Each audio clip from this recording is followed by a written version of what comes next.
नगर में रहता था। इस परिवार में 3 लोग थे, महेंद्र ठाकुर, उनकी पत्नी सुधा ठाकुर और उनकी बेटी गौरी ठाकुर। ए जी, गौरी का हॉस्टल में जाकर पढ़ना जरूरी है का? हाँ, बहुत जरूरी है। वो पढ़ेगी तभी तो बड़ी अफसर बनेगी। मुझे अपनी बेटी को अफसर नहीं बनाना। मैं तो चाहती हूँ कि 2 साल में उसका ब्याह करके ससुराल भेज दूँ। ओहो ठाकुराइन जी, कभी तो बड़ा सोचिए अगर आपकी बेटी अफसर बन गई तो समाज में हमारी कितनी इज्जत बढ़ जाएगी। आहा, और अगर इसे हॉस्टल भेजने के बाद कुछ हो गया तो वही समझ लीजिए कि हमारे मुंह पे कालिक पोतेगी। मुझे अपनी बेटी पर पूरा भरोसा है। आप बस उसका सामान पैक कर दीजिए, हम उसे आज शाम ही हॉस्टल छोड़ आएंगे। ठीक है, वैसे आप किसी की सुनते कहाँ हैं? सुधा ठाकुर नहीं चाहती थी कि गौरी उनसे दूर जाए, पर गौरी को और पढ़ना था और महेंद्र ठाकुर को अपनी बेटी को अफसर बनाना ही था। इसीलिए सुधा ठाकुर ने न चाहते हुए भी अपनी बेटी का सामान पैक कर दिया। शाम के लगभग 5 बजे थे। तीनों कार में बैठ गए। कार कुछ ही दूर पर पहुंची थी कि अचानक कार बंद पड़ गई। क्या हुआ पापा? लगता है कार का टायर पंचर हो गया है, मैं देखता हूँ। महेंद्र ठाकुर ने देखा तो कार के सारे टायर्स एक साथ पंक्चर हो गए थे। अरे बाप रे, सारे टायर पंचर हैं। सुधा, तुम दोनों गाड़ी के अंदर ही बैठो, मैं पंचर बनाने वाले को लेकर आता हूँ। जल्दी आना पापा। हाँ बेटा, अभी गया अभी आया। महेंद्र ठाकुर दोनों को अकेले छोड़कर चला गया। काफी समय बीत गया। अब सूरज ढलने लगा था। गौरी को डर लग रहा था। माँ, पापा अभी तक नहीं आए। बेटा आ जाएंगे, वो टायर वाला दूर होगा, उसे लाने में समय लगेगा ना। पर माँ, अब अंधेरा हो रहा है, एक तो यहाँ लाइट भी नहीं है। तो क्या हुआ, मैं हूँ ना तेरे साथ, तू चिंता मत कर बेटा, मैं यहीं हूँ। सुधा ने गौरी को तसल्ली दी। सूरज ढल गया और आसपास अंधेरा हो गया। सुधा और गौरी अब भी कार में ही थीं। अचानक कार की खिड़की पे एक कुबड़ा तांत्रिक आ गया। यही है वो। माँ! गौरी ने डर के मारे अपनी माँ को गले लगा लिया। निकल यहाँ से। सुधा ने कार का कांच बंद कर लिया। बेटा घबरा मत, वो कोई पागल है। माँ! गौरी डर के मारे अपनी माँ से लिपटी हुई थी और कुबड़ा तांत्रिक गाड़ी के बाहर नाच रहा था। मिल गई, मुझे वो मिल गई। तुझे जिसकी तलाश थी मुझे वो मिल गई। कुबड़ा तांत्रिक गोल गोल घूमता रहा और अचानक वो गाड़ी के कांच के नजदीक आया। गौरी ने अपनी आंखें खोलकर उसे देखा और तांत्रिक ने अपने पास की एक बोतल खोल दी। उस बोतल के अंदर से धुआं निकला जो कार के कांच के कोनों से अंदर गया। वो धुआं गौरी के भीतर चला गया और गौरी एकदम शांत हो गई। उसने अपनी माँ को छोड़ दिया। क्या हुआ बेटा? कुछ नहीं, ठीक है। तेरा काम हो गया, मैंने तुझे आजाद कर दिया तारिका, मैंने तुझे आजाद कर दिया। अब तू जो चाहे वो कर सकती है। कुबड़ा तांत्रिक नाचते नाचते वहाँ से चला गया। कुछ देर बाद महेंद्र ठाकुर पंक्चर वाले के साथ वहाँ पहुँचा। काफी देर हो गई आपको? हाँ, 4 किलोमीटर चलकर जाना पड़ा। पंक्चर वाले ने एक एक करके सारे टायर के पंक्चर बना दिए और वहाँ से चला गया। फिर महेंद्र ठाकुर कार के अंदर आकर बैठा। क्या हुआ, गौरी सो गई क्या? हाँ लगता है, कुछ देर से बोल नहीं रही। गौरी, बेटा गौरी, उठ जा, चल हमें तेरे हॉस्टल जाना है। गौरी ने तुरंत अपनी आंखें खोली। मुझे हॉस्टल नहीं, घर जाना है। अरे ये क्या बात हुई? सुबह तक तो तू ही हॉस्टल जाने की जिद लगाई बैठी थी। मैंने कहा ना, मुझे घर जाना है। पहली बार मेरी बेटी मेरे मन का बोल रही है। आप क्यों बहस कर रहे हैं? घर चलिए। ठीक है, कल देखते हैं, शायद गौरी का मन बदल जाए। महेंद्र ठाकुर ने गाड़ी घुमा ली और वो लोग वापस अपने घर लौट आए। घर लौटते ही गौरी कार से उतरकर अपने कमरे में चली गई। इसे क्या हुआ? पता नहीं। हाँ, पर आप जब आए थे तब वहाँ एक पागल आया था। वो पागल गौरी को घूर घूर के देख रहा था और बोल रहा था कि यही है वो, और उसने किसी का नाम लिया था। मैंने तुझे आजाद कर दिया तारिका। क्या? तारिका? तांत्रिक का नाम सुनते ही महेंद्र ठाकुर के पसीने छूटने लगे। और क्या हुआ? बस यही। तब से गौरी शांत हो गई और वो पागल वहाँ से चला गया। ठीक है सुधा, कल सुबह हमें पहाड़ी वाले मंदिर जाना होगा। पर अचानक? हाँ, जरूरी काम है। उसी रात सुधा सो गई, पर महेंद्र को नींद नहीं आ रही थी। क्या तारिका लौट आई? उसे किसने आजाद किया होगा? वो ये सब सोच ही रहा था कि गौरी उसके सामने खड़ी हो गई। गौरी महेंद्र ठाकुर को घूरे जा रही थी। क्या हुआ बेटा, तुम्हें नींद नहीं आ रही क्या? बहुत प्यार करता है ना तू इससे? कौन हो तुम? मुझे भूल गया? मैं तारिका हूँ, तारिका। सुधा की नींद खुली और गौरी का ये रूप देखकर वो सहम गई। तारिका, मेरी बेटी ने तुम्हारा क्या बिगाड़ा है? उस मासूम को छोड़ दो। नहीं छोड़ूंगी, बिल्कुल नहीं छोड़ूंगी, किसी को नहीं छोड़ूंगी। गौरी ने सुधा के बाल पकड़कर खींचे। गौरी बेटा! गौरी नहीं, तारिका हूँ मैं, तारिका। गौरी ने सुधा को दीवार पर पटक दिया और सुधा के सिर से खून टपकने लगा। और फिर गौरी ने महेंद्र ठाकुर की गर्दन दबोच ली। उस दिन मैं भी सामने गिड़गिड़ा रही थी कि मुझे छोड़ दे। तूने मुझे नहीं छोड़ा और मुझे जला दिया। वो इसलिए कि तूने भोले भाले नौजवानों को अपने हुस्न के जाल में फंसाकर उनकी जान ली है। और कर भी क्या सकती हूँ मैं? मोहिनी हूँ मैं, मोहिनी। मोहिनियाँ अपना शिकार ऐसे ही करती है।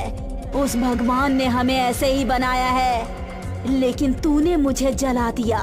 अब मैं अपना बदला लेकर रहूंगी। गौरी ने महेंद्र ठाकुर की गर्दन छोड़ दी। वो नीचे गिरा।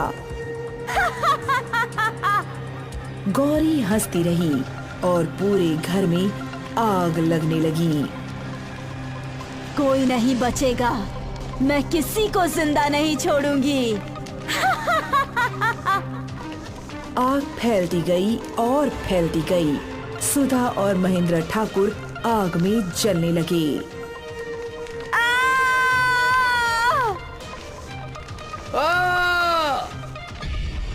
और फिर गौरी के तन के कपड़े बदल गए। उसने लाल साड़ी पहन ली, पैरों में पायल, हाथों में कंगन, और गौरी चल पड़ी सुनसान रास्ते पर।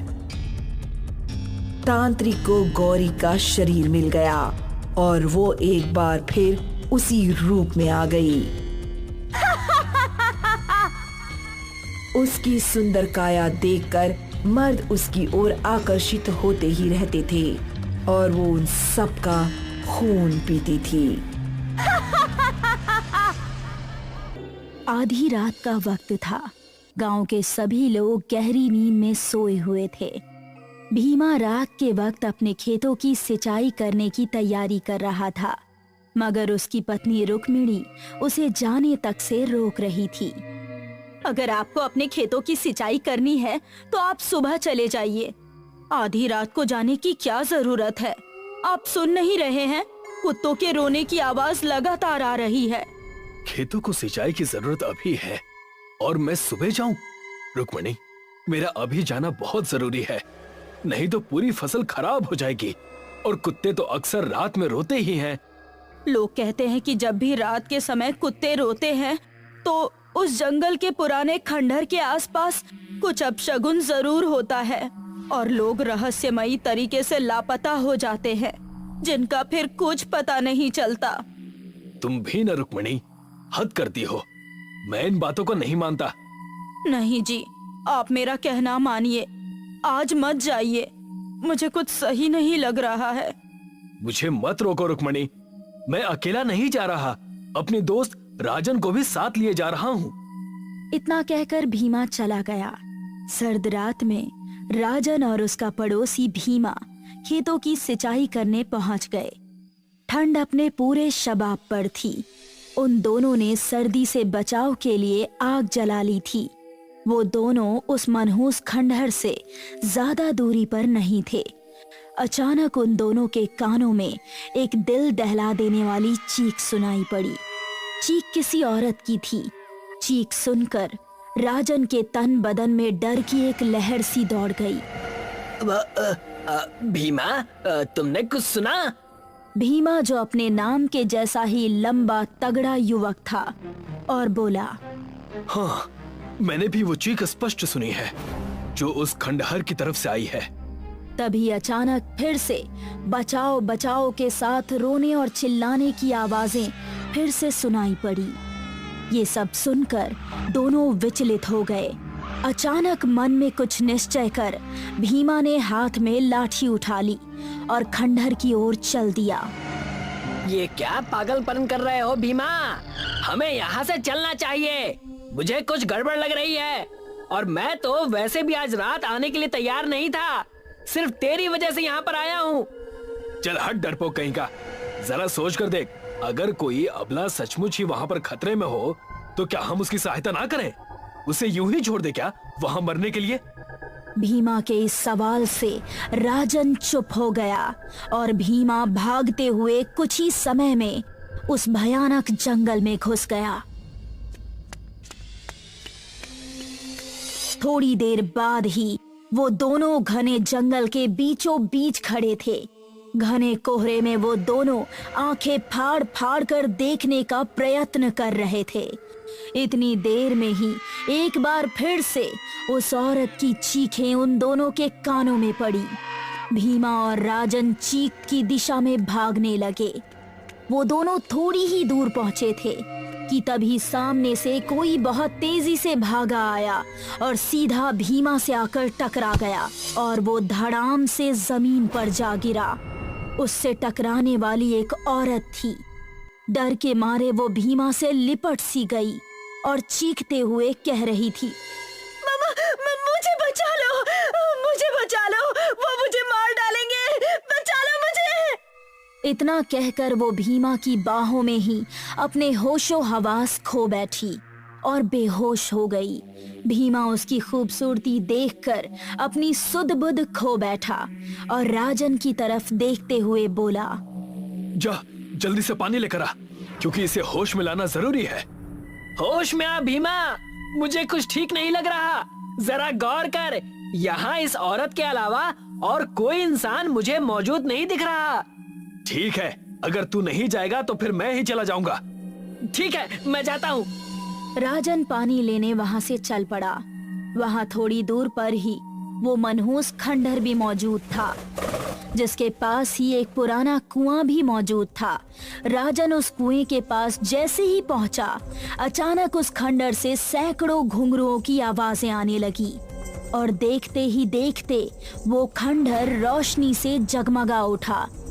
अचानक राजन के कानों में भीमा की दिल दहला देने वाली चीख सुनाई दी। राजन तुरंत भीमा की तरफ दौड़ने लगा, मगर जैसे ही वो भीमा के नजदीक पहुंचा तो सामने का मंजर देखकर उसके रोंगटे खड़े हो गए। उसके सामने एक बेहद भयानक काले चेहरे वाली औरत खड़ी थी और भीमा की मृत खून से लथपथ लाश जमीन पर पड़ी हुई थी। देखते ही देखते उस भयानक दिखने वाली काली चमड़ी वाली औरत ने भीमा के मृत शरीर का मांस खाना शुरू कर दिया। ये देखकर राजन की चीख निकल गई। राजन के भागने से पहले ही अचानक राजन को काली परछाइयों ने घेर लिया उन सब के चेहरे बेहद भयानक थे।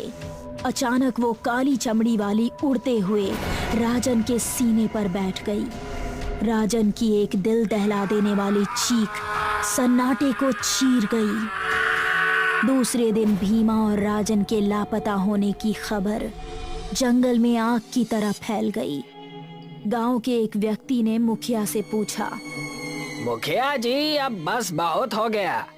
जब जब इस गांव में कुत्ते रोते हैं तब तब कुछ अपशकुन होता है। यहाँ के रहने वालों के गायब होने की वारदातें हमारे बाप दादा उनके जमाने से होती चली आ रही हैं और हम कुछ नहीं कर पा रहे। आखिर कब तक हमारे नौजवान उस खंडहर के पास रहस्यमयी ढंग से गायब होते रहेंगे? तुम्हें क्या लगता है मुझे इसकी चिंता नहीं? उस खंडहर को तोड़ने की कोशिश 1000 बार की गई। जब भी उस खंडहर को तोड़ा गया, दूसरे दिन खंडहर खुद ब खुद अपनी जगह पर स्वयं बन जाता है। तो फिर इसका मतलब तो यही है कि हम सबको अब इस गांव को छोड़ देना चाहिए। इस राज से पर्दा अब नहीं उठेगा। बहुत से तांत्रिक और बाबाओं ने पता लगाने की कोशिश की, लेकिन वो पता नहीं लगा पाए। कुछ ने तो अपनी जान भी गंवा दी। लेकिन इस बार मैंने बहुत पहुंचे तांत्रिक अघोरा को बुलाया है। कहते हैं वो इतना शक्तिशाली है कि भूतकाल और भविष्य में भी आसानी से आ जा सकता है। तभी गांव वालों के कानों से तांत्रिक अघोरा की आवाज टकराई। अलख निरंजन। अघोरा मुखिया के नजदीक आकर खड़ा हो गया। मुखिया ने हाथ जोड़कर बाबा को सारी स्थिति बताई। रात हो गई है, ये सही समय है। चलो मेरे साथ। और हाँ, इस गांव में जिसके पास जितना भी पेट्रोल हो वो सब ले लो और सारे गांव वाले इकट्ठा होकर मेरे साथ उस खंडहर पर चलो। इतना कहकर सभी गांव वाले बाबा के साथ उस खंडहर पर आ गए।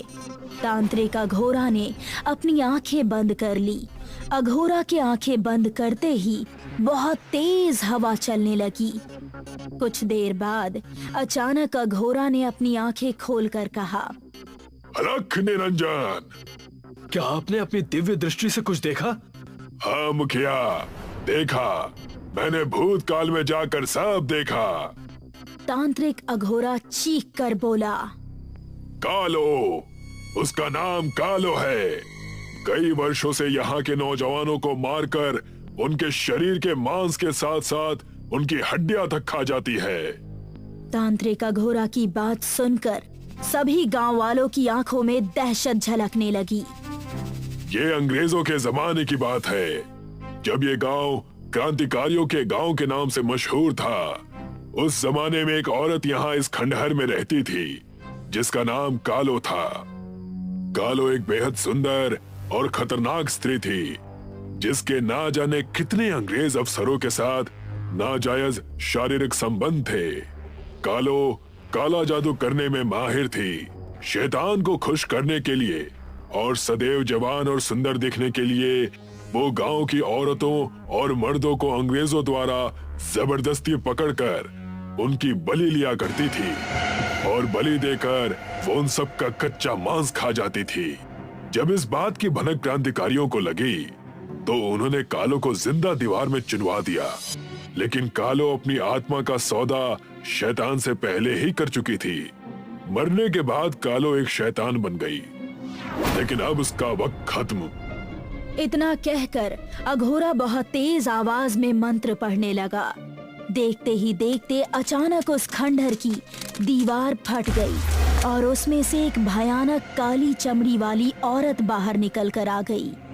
कौन है रे तू? लेकिन अघोरा ने उसकी बात का कोई जवाब नहीं दिया। वो बेखौफ होकर कालो के नजदीक चला गया और अचानक अघोरा ने कालो का हाथ पकड़ लिया। जैसे ही उसने कालो का हाथ पकड़ा, वो बुरी तरह से चीखने लगी। सब लोग इसके ऊपर पेट्रोल डालकर आग लगा दो। सभी ने उसके ऊपर पेट्रोल डालकर आग लगा दी और देखते ही देखते वो कालो जलने लगी और भयानक तरीके से चीखने लगी। अचानक कालो धुएं के रूप में परिवर्तित होकर जमीन के अंदर समा गई और वो खंडहर अपने आप टूटकर नीचे गिर गया। श्रीकांत निवास में रवि और टीना की मंगनी की तैयारी चल रही थी। इस मौके पर सभी खुश थे, लेकिन अमित के चेहरे पर एक डर सा दिखाई दे रहा था। आप किस सोच में डूबे हुए हैं? मेहमान भी आने शुरू हो गए, सब कितने खुश हैं, और आप हैं कि फ्लैशबैक में खोए हुए हैं। अरे यार, आज रवि की मंगनी है, मुझे उसकी बात याद आ रही है। उसने कहा था कि वो वापस आएगी। आप चिंता मत कीजिए, कोई नहीं आने वाला। फंक्शन अच्छा खासा चल रहा था और अब अंगूठी पहनाने का टाइम हो चुका था। रवि और टीना अमित और घर के बाकी सदस्यों के साथ बीच में खड़े थे। सभी मेहमान उनको घेरे हुए थे। रवि टीना को रिंग पहनाने ही वाला था, तभी एक भयानक आवाज आई। रुको, घर में इतना अच्छा खुशी का मौका है और आप सब मुझे ही भूल गए। ये आवाज सुनकर अमित डर गया और बाकी सबने दरवाजे की तरफ देखा। कोई औरत मुंह पर घूंघट ओढ़े झुककर खड़ी हुई थी, जिससे पता चलता था कि वो कुबड़ी थी। घुंघरों की आवाज करते हुए उसने अपने कदम बढ़ाए और उसके चेहरे से घूंघट हटकर जमीन पर गिर गया।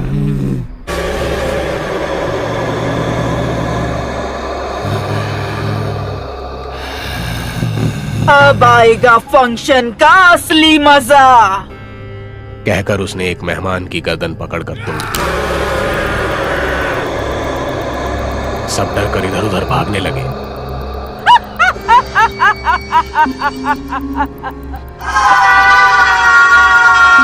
उसकी आवाज इतनी भयानक थी कि सभी ने अपने कानों पर हाथ ढक लिए। सबके कानों से खून आने लगा। एक एक करके सभी बेहोश हो गए।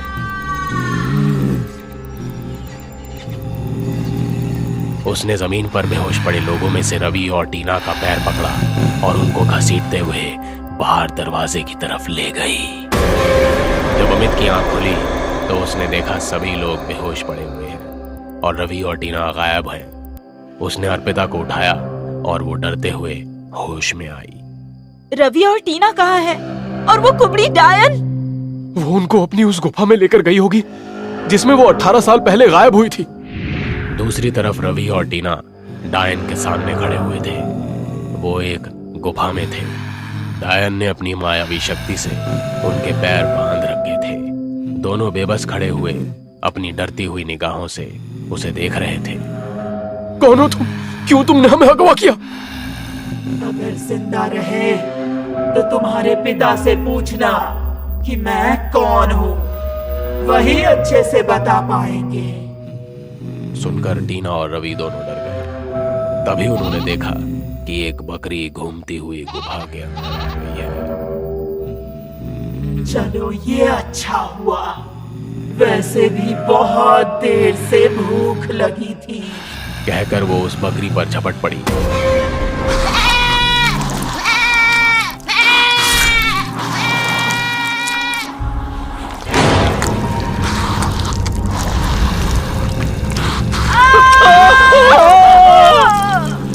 कुछ देर बाद अमित अपने साथ अर्पिता और एक तांत्रिक को लेकर वहां पहुंच गया।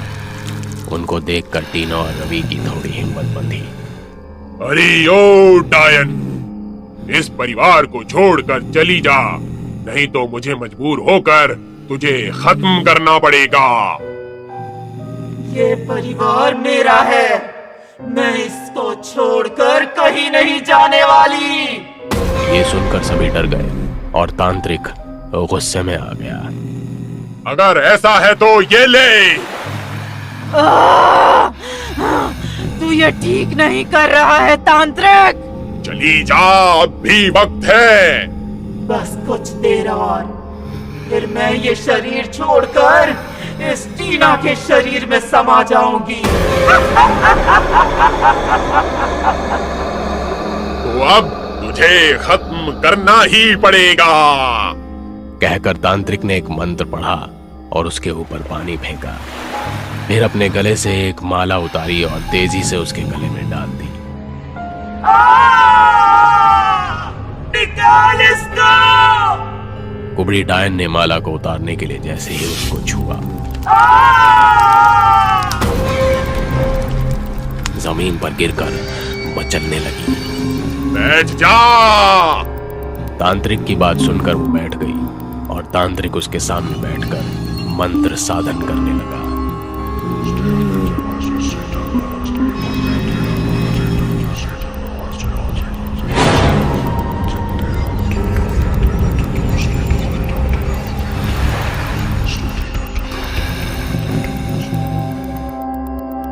पापा, ये कुबड़ी डायन कौन है? क्यों ये हमारे घर को अपना परिवार बता रही है?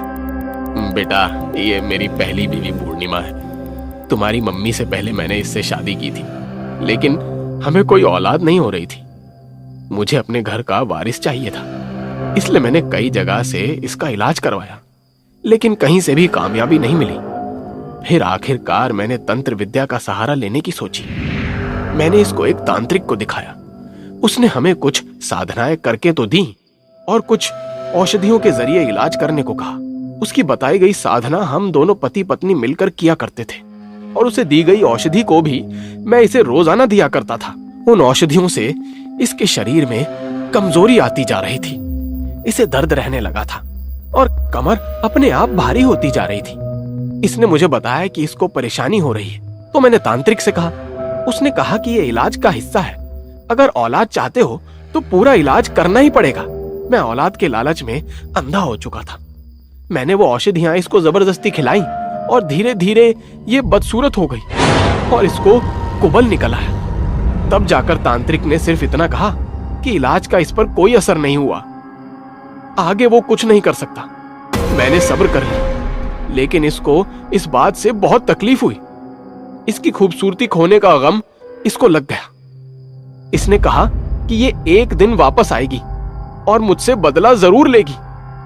उसके बाद ये रात के समय घर से भाग गई। कुछ लोगों ने इसको गुफा में जाते हुए देखा था, लेकिन जब मैं इसको ढूंढने यहां आया तो ये मुझे नहीं मिली। तब से आज इसको देखा है। आपने बहुत गलत किया पापा, आपको ऐसा नहीं करना चाहिए था। अरे मेरी गलती है, लेकिन इसकी सजा मेरा परिवार नहीं भुगतेगा, इसलिए इसका मर जाना ही सही होगा। 18 साल अंधेरे में कैद रही हूँ, काली शक्तियां हासिल की है मैंने। मुझे मारना इतना आसान नहीं है।